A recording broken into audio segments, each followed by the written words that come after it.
Welcome to the Environmental Science program at Broward College. Today we are going to be talking of our daily routine of maintaining our tank clean, so we make sure that our future corals don't end like this one. Our students are trained to use all the handy tools that we keep in this bucket, so they don't need to be walking around looking for what they need.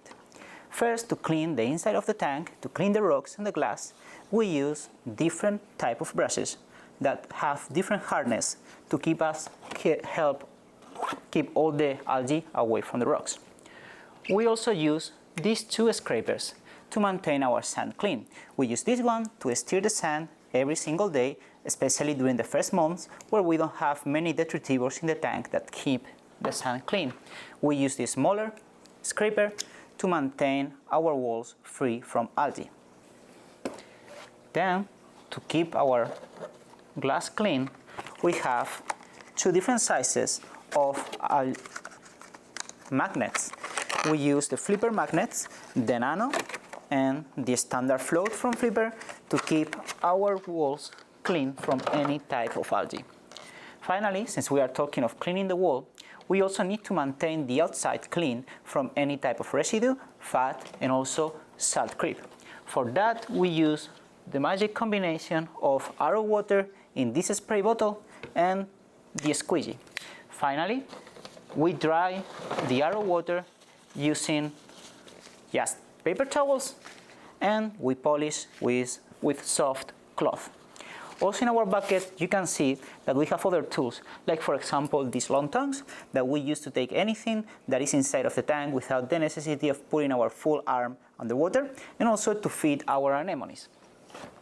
Finally, we have here our pipette that we use to blow off rocks, to medicate fish or corals in case we need to do it.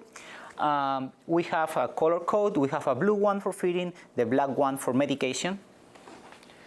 In here you can see that we have two clamps. These clamps are very useful when we are doing water changes. While doing a water change, we need to keep a hose inside of the tank, and if we don't have a clamp, we need to be keeping or holding that hose for a very long period. So a clamp is something cheap that we really appreciate having.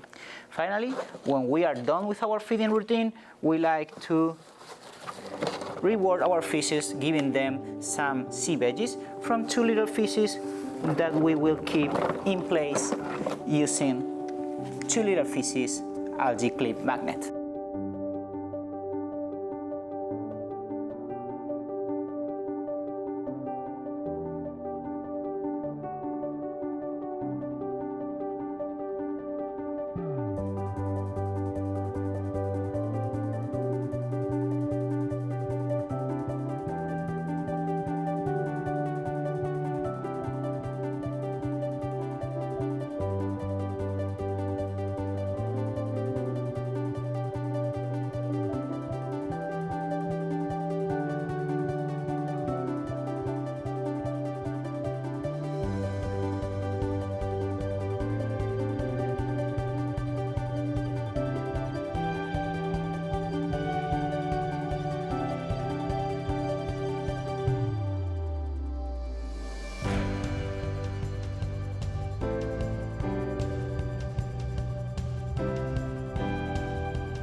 Now we're going to continue the cleaning process with a water change. We are going to reduce the amount of debris and algae floating in the water. For that, the first thing that we need to do is to have prepared previously our saltwater mix at least 24 hours before. We always keep that water at the same temperature as the water in our tank, and we also usually plug in there an air maker to increase the oxygen concentration in the new water that we are putting into our tank. At the same time, we want to test for salinity, temperature and alkalinity, just to make sure that the fish are not shocked with the new water. Alkalinity is especially important. If you have any type of ammonia in the water, you don't want to put a higher alkalinity with your new water. Therefore, that way you will be avoiding an ammonia spike. So the first thing that we do once we are in the tank, we are going to turn off everything that needs to be off, because we are going to reduce the amount of water in the tank and in the sump. We will turn off our wave makers. We will turn off the UV sterilizer, the return pump that is feeding the UV sterilizer, and the protein skimmer. We will start with the water change, and once the water in the display tank is lower than the overflow, we will turn off as well the return pump. Also remember that the ATO, the automatic top off, always must be off when doing a water change, otherwise you are risking changing the salinity in your display. So for that, we are just going to use the old method of sucking through hose. And just like that, we are going to start taking water off the tank. If we had the sand particularly dirty, we could use a python to siphon the sand. That is not the case. So for now, we are just going to take a small volume of water from our system. Ryan here is going to help, and when I let him know, he will turn off the return pump. Not yet. Which one's the return pump?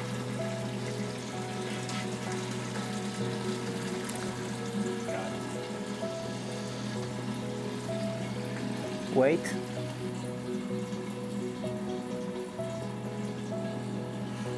So now I'm checking the water level in the sump, and once the water level is low enough in the sump, I will know that we need to turn off our return pump. That way we will avoid running the return pump dry. Now you can kill it. Okay.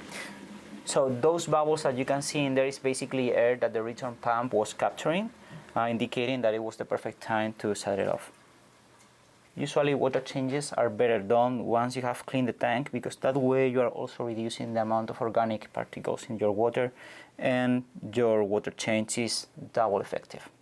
An additional thing that is important to, if you can do, is turning the lights off. You have to think that you are stressing the fish with a lot of noise, movement, maybe a little decrease in the water temperature at the beginning. So the lights off are also going to reduce the amount of stress that your fish are going to go through during this process. Normally you can do water changes every week. That is going to help maintain an stability in your system. That's up to your preference. In the end, the most important thing in a reef tank is consistency. So if you are doing a water change every week, you should not skip any week. If you are doing it monthly, the same thing, once per month, don't do it less than that. Especially if you have organisms like corals, they are not going to appreciate the fluctuation in the water parameters. In this case, we are still training this tank, you could say, so it's only 3 months old. The main thing for us is to maintain the water quality for our fish. We still don't have any coral in here, so a monthly water change for this system with the protein skimmer, the filter socks, and all the other filtration systems that we have, it should be quite enough. Bring me the wet bucket. Here.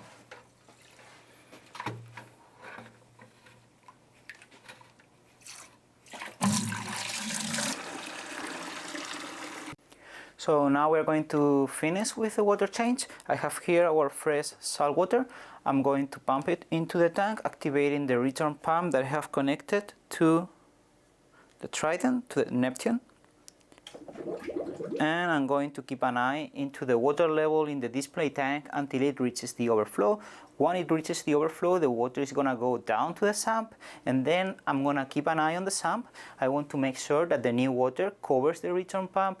Once the return pump is pretty much very well covered, I will turn that one on as well, and I will keep refilling the tank until I reach the desired level in the sump. Once that happens, we need to connect everything once again, so the wave makers will be coming on, the return pump for the tank will be kept on, I will activate the UV sterilizer with its own return pump, and the protein skimmer will start to work. I will wait 30 minutes before putting on the LED lights. Hello, so today we're going to be preparing the food for the tanks. Right here we have mysis shrimp and brine shrimp. In order to enrich them with feeding, we're going to add some Selcon with some fatty acids in there to help them and enrich their food with fatty acids that they won't normally get. And then we're going to have some amino acids that are we're going to provide to them also that they have lacking in the food that we're giving them. It's going to give them a more naturally balanced diet of what they get in the wild. With the amino acids, you take it, you have to shake it up, and then take it out of the bottle, and we add some of our amino acids to our food. And then we'll add some Selcon too. Put about 1 vial full in there. And if we're medicating the tank or we're feeding them, we'll also add some garlic to help them with appetite, so make them eat better if we need to add some, but today we're not going to add any of that. And then all that we take and we put a little bit of RO water to make a little slurry. That way it's easier for the fish and it melts and gets it down.